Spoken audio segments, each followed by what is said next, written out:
Teknik hari ini memasuki bab 5, membahas tentang bagaimana kita bisa melihat kesempatan untuk berubah, kemudian bagaimana kita bisa bergerak setelah kita melihatnya, dan bagaimana setelah kita bergerak kita menyelesaikan perubahan yang sudah ada.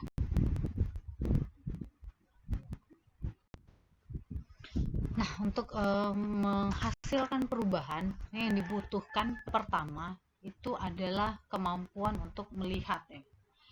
Jadi ada seeing is believing ya. Jadi bagaimana ketika kita melihat kita bisa percaya. Nah, ini yang sering kita lakukan ya. Jadi ketika kita melihat kita akan percaya. Nah, melihat perubahan ini tentu saja berbeda ya dengan melihat benda-benda yang kasat mata. Nah, bagi sebagian besar manusia, perubahan itu adalah sesuatu yang tidak gampang untuk terbaca atau untuk dilihat. Nah, mungkin perubahan itu tengah terjadi di tempat yang jauh dan mungkin juga kurang diperhitungkan ya. Nah, mungkin yang berubah baru komponen-komponen kecil dan secara perlahan. Nah, tetapi pada saatnya perubahan itu akan terjadi dan bergerak cepat ketika dia dapat momennya. Nah, tetapi bisa juga sesuatu itu sudah terjadi di depan mata kita, tetapi kita menyangkalnya dan tidak mempercayainya. Jadi seeing but not believing. Nah, persoalannya itu adalah bagaimana membuka mata orang di sekitar kita untuk melihat. Dan ketika orang tersebut bisa melihat, dia harus bergerak. Nah, karena sebagian orang ketika dia pun sudah melihat, kadang-kadang orang itu tidak mau bergerak dalam hal untuk berubah ya. Dan sebagian besar lagi ketika orang-orang itu sudah bergerak, dia tidak mau menyelesaikan perubahannya sampai tuntas. Nah, kita lihat gambar di slide. Nah, ini persoalan-persoalan yang terjadi di dalam perubahan. Jadi ada tiga. Yang pertama tadi melihat, kemudian ada bergerak dan menyelesaikan perubahan tersebut. Namun ketika di tahap melihat ternyata ada yang gagal. Begitu juga di tahap yang bergerak dan di tahap menyelesaikan perubahan. Nah, seperti yang tampak pada gambar ini, perubahan itu bisa menghadapi persoalan karena orang-orang yang tadi gagal melihat, kemudian gagal bergerak atau gagal menyelesaikan perubahan tadi. Nah, seorang pemimpin itu mempunyai tugas mengajak atau membuat apa yang ia lihat itu terlihat juga oleh bawahannya. Nah, tetapi kalau hanya sekedar untuk melihat, tadi kan saya bilang bahwa itu belum cukup. Nah, ia harus ikut menggerakkannya. Jadi ketika atasan tadi dia sudah berusaha untuk mampu mengajak bawahannya melihat tadi, dia juga harus mengajak menggerakkannya. Dan tentu memberikan energi ya sampai orang-orang itu menyelesaikan perubahan dengan tuntas. Nah, perubahan yang tidak tuntas itu sama seperti orang yang mengandung tetapi dia gagal melahirkan bayi yang sehat, istilahnya seperti itu, karena misalnya dia aborsi dan seterusnya. Nah, mengajak melihat. Jadi pimpinan itu diibaratkan sebagai mata. Jadi tidak sekedar melihat, namun bisa melihat secara visioner. Jadi pemimpin itu bukan sekedar untuk orang yang bergerak secara acak ya. Jadi bergerak ini kan macam-macam. Nah, tapi pemimpin itu bukan orang yang bergerak secara acak. Jadi melainkan seseorang yang melihat secara visioner. Nah, sesuatu yang visioner di sini dimaksudkan ketika dia bisa melihat sesuatu yang tidak bisa dilihat oleh orang lain atau bahkan bawahannya misalnya. Nah, pimpinan itu harus mampu membedakan mana yang benar-benar bergerak, mana yang tidak. Mana informasi yang benar, mana informasi yang salah. Nah, itu pimpinan yang baik. Dan pimpinan itu juga bisa merasakan bahwa it's time to change. Ini saatnya untuk berubah. Jadi memasuki suasana yang benar-benar berbeda. Nah, ia juga mampu mengumpulkan mozaik-mozaik yang terpecah menjadi sebuah gambar utuh. Kemarin kita sudah bahas tentang teori-teori tentang perubahan ya. Jadi perubahan ini kan ada yang tidak kasat mata. Nah, tidak kasat mata ini artinya dia mozaik, bisa berbentuk mozaik. Artinya dia harus mengumpulkan kepingan-kepingan kecil tadi untuk melihat atau untuk mengumpulkan supaya mozaik tersebut punya makna ya. Nah, yang lebih penting lagi itu adalah bagaimana mempercayai gambar yang telah dihasilkan dari mozaik yang telah dikumpulkan tadi. Jadi bagaimana dia meyakini bahwa itu adalah suatu kebenaran dan bergerak untuk meresponnya.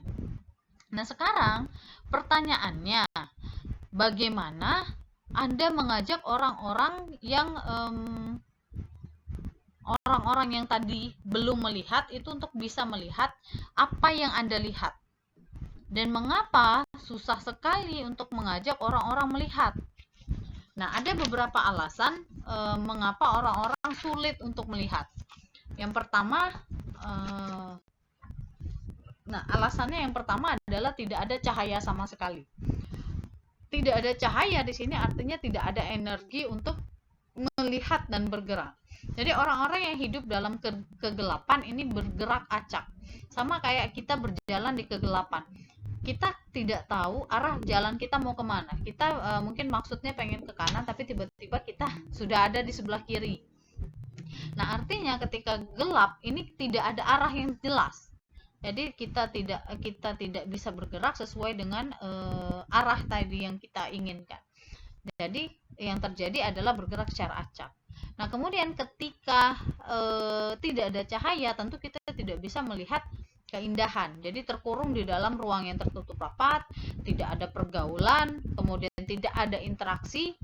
Nah, inilah yang terjadi di sini. Jadi tidak ada cahaya itu adalah ketika kita tidak berinteraksi dengan dunia luar, kita tertutup rapat dan tidak mau bergaul dengan orang lain. Jadi kita hidup di keterasingan dan kegelapan. Nah, untuk melihat manusia ini perlu mendatangkan cahaya. Caranya ya macam-macam. Tadi kan kita tidak mau berinteraksi. Nah, tentu yang harus kita lakukan adalah membuka diri. Kemudian kita juga bisa mendatangkan orang-orang dari luar. Gunanya untuk memberikan masukan kepada kita. Nah, itu adalah cahaya atau misalnya api buatan lah ya, istilahnya api buatan yang bisa menerangi jalan kita. Karena kalau kita sendiri tadi kan kita kan udah menutup diri nih kan. Nah, itulah perlunya orang-orang dari luar untuk memberikan motivasi, memberikan pencerahan, memberikan pandangan.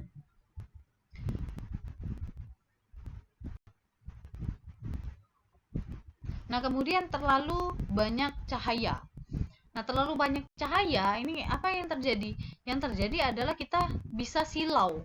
Kita tidak bisa melihat atau jadi buta karena terlalu banyak cahaya. Jadi yang dimaksudkan di sini adalah ketika kita hidup, kita mengalami masa jaya, masa waktu kita untuk bersenang-senang, masa kita sukses. Jadi ketika kita sukses, kaya, apa yang kita lakukan? Kita bersenang-senang, kita menuai banyak pujian. Dan ini yang terjadi. Nah, ketika ini terus-terusan terjadi kepada kita, yang terjadi adalah kita terlalu banyak cahaya sehingga kita jadi buta dan kita tidak bisa melihat arah perubahan tadi.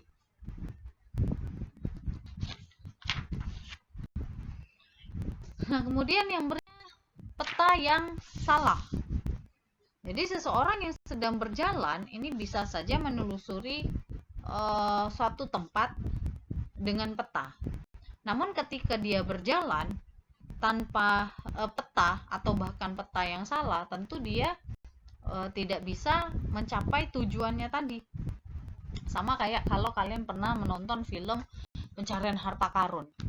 Apa yang terjadi seandainya peta yang mereka bawa itu tidak benar? Tentu harta karunnya tidak akan ketemu.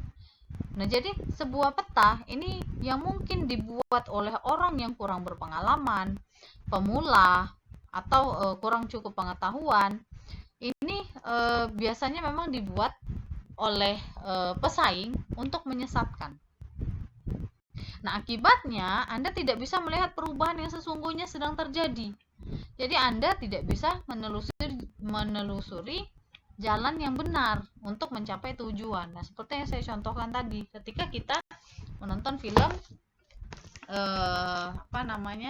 pencarian harta karun misalnya, Pirates of Caribbean. Coba kalau petanya salah atau sengaja dibuat salah oleh pesaingnya. Tujuannya entah apa, untuk menyesatkan dia supaya pesaingnya tidak ada pesaing tentunya. Kemudian yang terakhir, melihat dalam terowongan. Nah, seseorang yang berada dalam terowongan ini tidak bisa melihat apa yang terjadi di luar lingkarannya. Jadi seringkali orang ini sengaja membiarkan diri terperangkap dalam terowongan ini untuk mempersempit area yang dimasukinya. Jadi melihat dunia hanya dengan kacamata miopik saja. Jadi kita contohkan ada peribahasa ya, katak dalam tempurung. Apa yang terjadi? Ketika dia berada dalam tempurung, dia merasa bahwa oh, saya sudah hebat, saya sudah menguasai dunia. Lingkungan saya di sini-sini saja. Tapi sebenarnya dia tidak pernah menyadari, dia tidak pernah memantau pesaing yang ada di luar tadi. Padahal ketika dia berada di dalam tempurung tadi, yang dia rasakan adalah oh, pesaing saya adalah si A, si B, si C. Yang dia lihat yaitu itu saja. Dan ternyata banyak pesaing-pesaing yang tidak dia anggap pesaing selama ini, ternyata itu adalah pesaing terbesar dia. Kalau kalian masih ingat cerita tentang bukan cerita ya, sejarah tentang kerajaan Sriwijaya yang pernah saya ceritakan di bab yang pertama.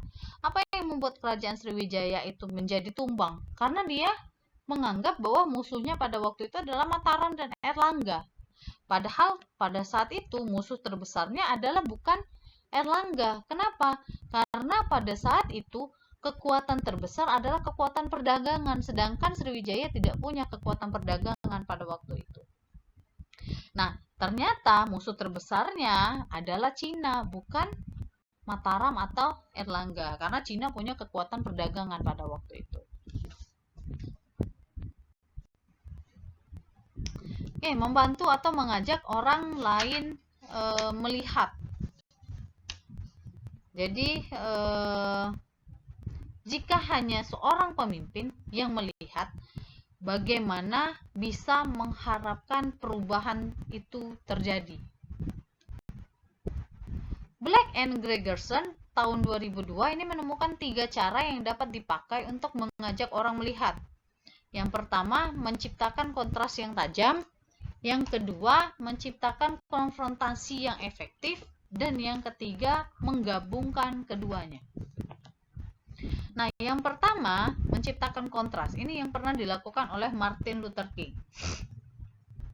Ini yang nanti ada di PowerPoint yang terakhir, Martin Luther King di part 1 ya. Jadi, menciptakan kontras yang tajam ini adalah hal yang pertama. Jadi, bagaimana menciptakan kontras? Nah, sesuatu yang tidak kontras ini tentu sulit dibedakan keberadaannya.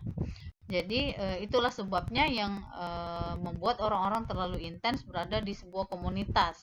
Jadi dia tidak bisa melihat perubahan karena semuanya sudah tampak biasa, karena perbedaannya itu tidak kontras. Tidak tampak kontras ya. Jadi kalau dia kontras, ini kita akan gampang membedakannya.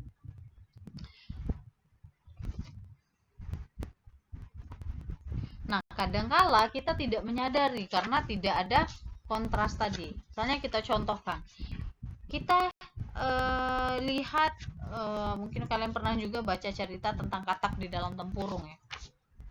Jadi ketika ada katak di dalam tempurung dan dia berada pada satu panci, dan ternyata panci tadi berada di atas kompor.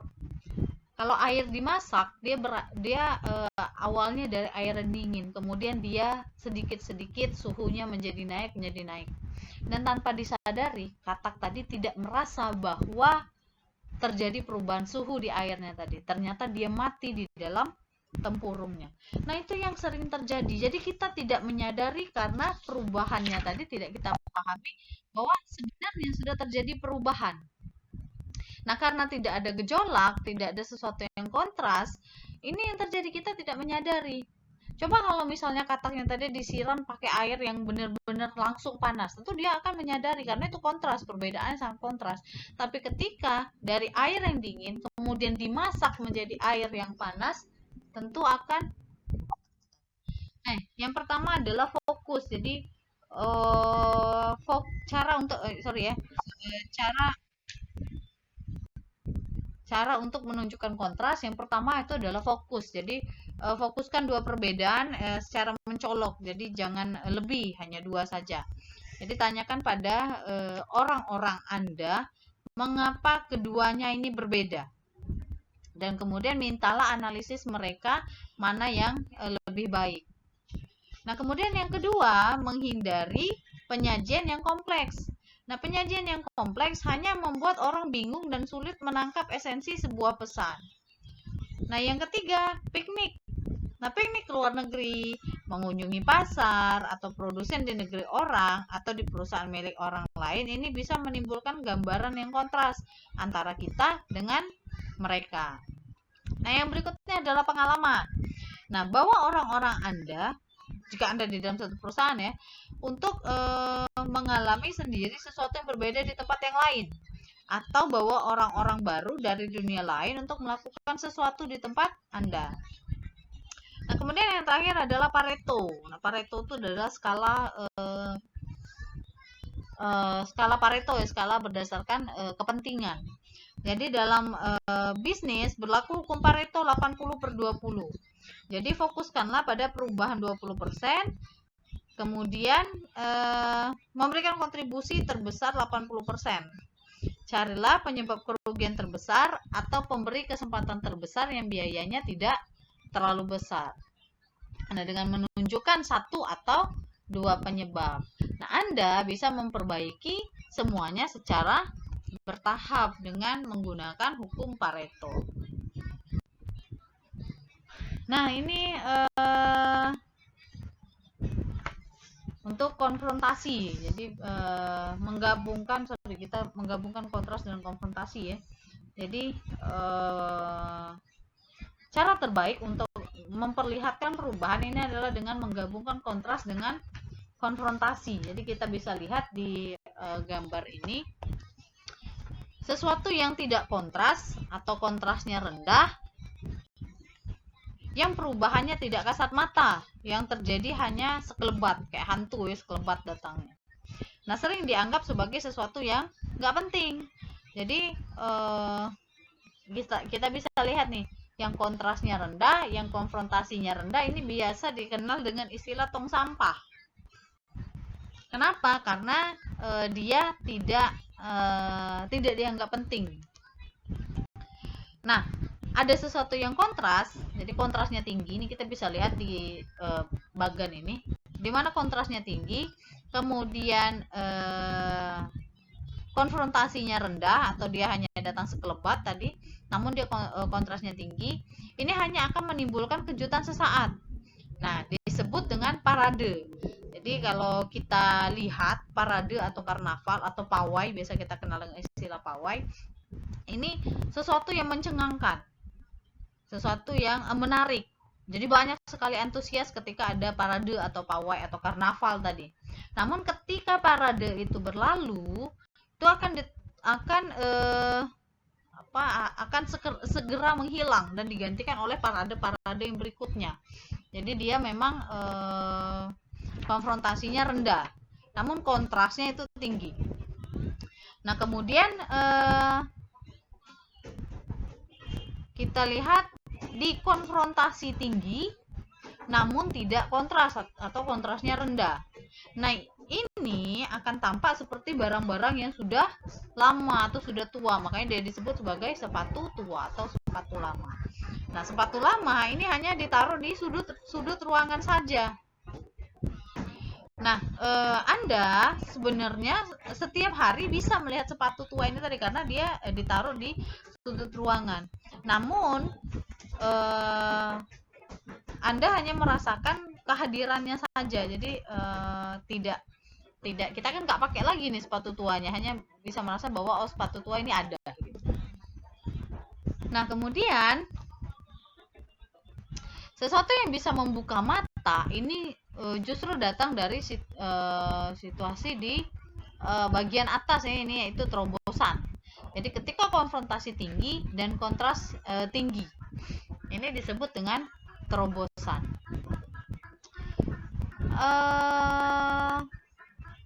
Jadi dia kalau kontras berarti dia terekspos secara berulang-ulang ya, secara intensif. Contohnya misalnya iklan shampoo clear. Jadi waktu itu shampoo clear muncul dengan jinglenya clear siapa ketombe siapa takut gitu. Nah itu kontras, namun juga berulang-ulang. Jadi dia berulang-ulang, konfrontasinya berulang-ulang. Jadi dengan tema iklan yang berbeda-beda, namun ini tetap siapa takut katanya. Nah sementara Selsun Sampo ini lebih dulu berada di pasar. Nah mengajak orang bergerak. Nah ini tantangan setelah orang diajak bergerak ini adalah mendorong orang mau bergerak. Nah orang-orang yang melihat ini belum tentu mau bergerak. Nah mengapa orang enggan bergerak? Tadi sudah saya sampaikan, ada perhitungan resiko. Yang pertama, orang-orang tersebut terlalu menghitung resiko. Jadi dia menghitung resiko finansial, resiko psikologis, resiko sosial, resiko fisik, performa, dan resiko waktu.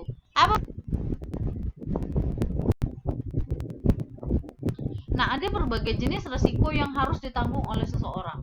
Nah, dalam pikirannya ini ketika dia terlibat dalam suatu perubahan, resiko-resiko ini akan dia kalkulasikan dan dibandingkan dengan kemungkinan keuntungan atau kenikmatan yang akan diterimanya nanti. Nah, kenikmatan itu sebenarnya pada dasarnya luas ya, mulai dari keuntungan materi, spiritual, citra yang baik, wibawa, dan lain-lain. Nah, tugas atasan atau tugas manajer ini adalah mengurangi persepsi bawahannya untuk perkiraan risiko yang akan muncul tadi. Nah, seharusnya manajer atau atasan ini bisa menunjukkan sisi positif yang akan diperoleh kalau perubahan tadi bisa dilakukan dengan baik. Nah, yang kedua itu adalah tidak ada kejelasan. Jadi sesuatu itu bisa menjadi tidak jelas atau tidak fokus. Nah, informasinya tidak lengkap, prosesnya tidak jelas, dan lain-lain. Nah, dalam perubahan ini dibutuhkan energi pendorong yang cukup untuk mempertahankan momentum perubahan itu sendiri ya. Nah, ketika perubahan mengajak seseorang bergerak ke atas, selalu saja ada gaya gravitasi yang menariknya ke bawah. Artinya akan banyak sekali masalah yang akan kita hadapi ketika kita melakukan perubahan. Tentunya perubahan ke arah yang lebih baik. Jadi pasti akan banyak sekali sesuatu yang berusaha untuk atau menghalangi kita untuk berubah, sehingga dia makanya dimaksudkan di sini gaya gravitasinya ini masih banyak. Jadi kita akan sangat susah sekali untuk naik ke atas. Nah, yang ketiga, tidak ada dukungan. Tidak ada dukungan. Jadi perubahan ini sebenarnya sangat memerlukan kerjasama tim yang disebut dengan istilahnya change agent. Nah, change agent ini harus bertindak seperti tim yang sukses yang terus merangsang dukungan. Nah, mereka ini harus memotret masalah, mengajak orang-orang melihat dan memotivasi mereka agar terus bergerak. Kemudian yang keempat ada blueprint strategi. Nah, blueprint ini adalah rancangan ya, rancangan. Jadi perubahan ini memerlukan 3 hal sekaligus. Yang pertama, tujuan atau sasaran yang jelas, a clear destination.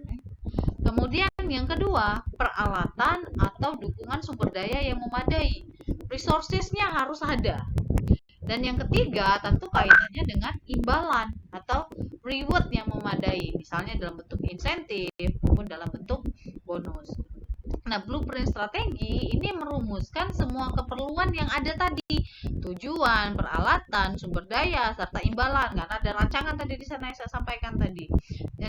Dan bahkan bagaimana kemungkinan-kemungkinan mengatasi masalah yang akan dihadapi. Nah, ini ada di blueprint strategi.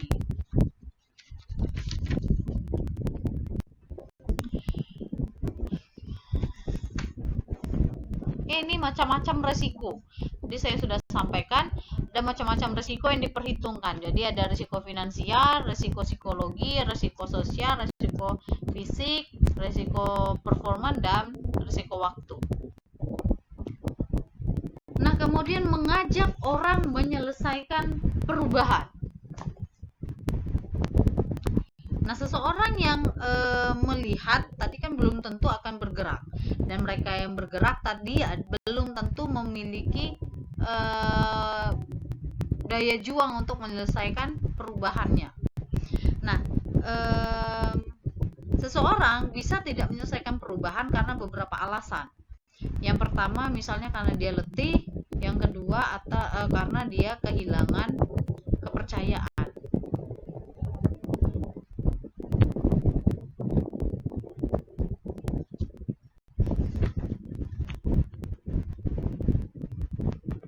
Nah, ketika kita bekerjalah mirip dengan permainan remi. Mungkin kalian pernah melakukan permainan kartu ya, kartu remi. Nah, Anda menang kalau Anda punya kartu as. Kartu as ini apa? Kerja keras, kerja cerdas, kerja ikhlas, dan kerja tuntas. Nah, seseorang yang melihat, tadi saya sampaikan berkali-kali, orang yang bisa melihat perubahan, kesempatan, dia belum tentu mau bergerak. Nah, orang yang bergerak tadi belum tentu mau menyelesaikan perubahan tadi. Nah, jadi yang harus kita lakukan adalah kita harus punya kemampuan melihat, membaca situasi, dan bergerak untuk berubah. Dan ketika kita bergerak, kita harus menyelesaikan pergerakan kita sampai perubahan tersebut selesai. Nah, ini yang saya sampaikan. Alasan orang tidak menyelesaikan perubahan yang pertama adalah keletihan, yang kedua adalah kehilangan kepercayaan. Nah, alasan orang mengalami keletihan dalam perubahan. Yang pertama, perubahan ini terlalu tegang atau terlalu serius. Nah, esensinya manusia ini sesungguhnya bukan cuma sekedar untuk bekerja dan mencari penghasilan sebenarnya. Jadi manusia dewasa ini melakukan 3 hal sekaligus ya. Jadi work, leisure, dan learning. Jadi perubahan ini harus memberikan ruang untuk bernafas, menikmati kehidupan. Kemudian ada yang mungkin kalian bilang senang-senang. Nah, kesenangan yang positif ini akan mendorong orang untuk bekerja lebih produktif dan lepas dari ketegangan-ketegangan dan kebosanan-kebosanan. Nah, perubahan yang terlalu tegang ini akan membuat para anggota cepat letih tadi. Dan kalau cepat letih tentu dia akan kehilangan energi.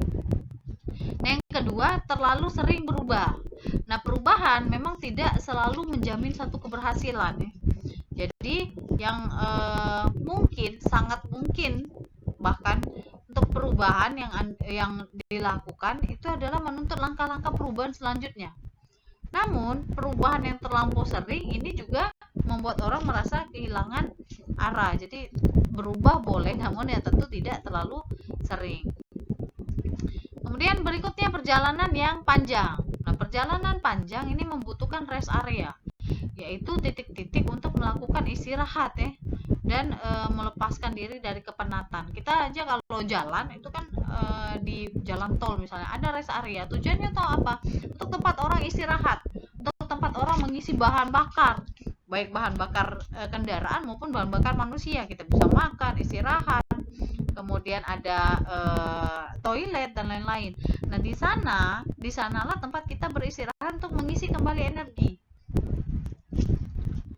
Kemudian yang berikutnya adalah kurang dukungan. Nah, orang bisa mengalami keletihan kalau ia merasa kurang didukung. Nah, tekanan-tekanan yang terlalu kuat dan tidak didukung oleh mayoritas pekerja ini akan membuat seseorang gelisah dan letih. Nah, dukungan ini memberikan kehangatan atau meningkatkan semangat kerja. Jadi, seharusnya rekan kerja dan atasan ini saling mendukung dalam perubahan untuk mengurangi keletihan dan mencapai tujuan yang telah ditetapkan. Dan yang terakhir, rutinitas. Nah, rutinitas bisa membuat orang cepat bosan dan cepat letih. Nah, mereka yang bekerja ini sebaiknya menghindari ucapan-ucapan, kemudian pemberian imbalan, cara kerja atau komunikasi apa saja yang terlalu rutin. Nah, manusia ini membutuhkan kejutan atau surprise yang bisa mengangkat adrenalinnya. Dia merasakan sentuhan emosi yang hidup. Jadi kalau rutinitas yang dilakukan selalu sama, maka tentu akan membuat kita merasa letih. Nah, ini tugas kalian bisa baca dari Martin Luther King. Jadi yang pertama ketika dia melihat kontrak, yang kedua ketika dia memimpin gerakan perubahan, dan yang ketiga ketika dia menyelesaikan perubahan. Berikan tanggapan kalian mengenai hal ini. Terima kasih, selamat mengerjakan tugas dan selamat melanjutkan aktivitasnya.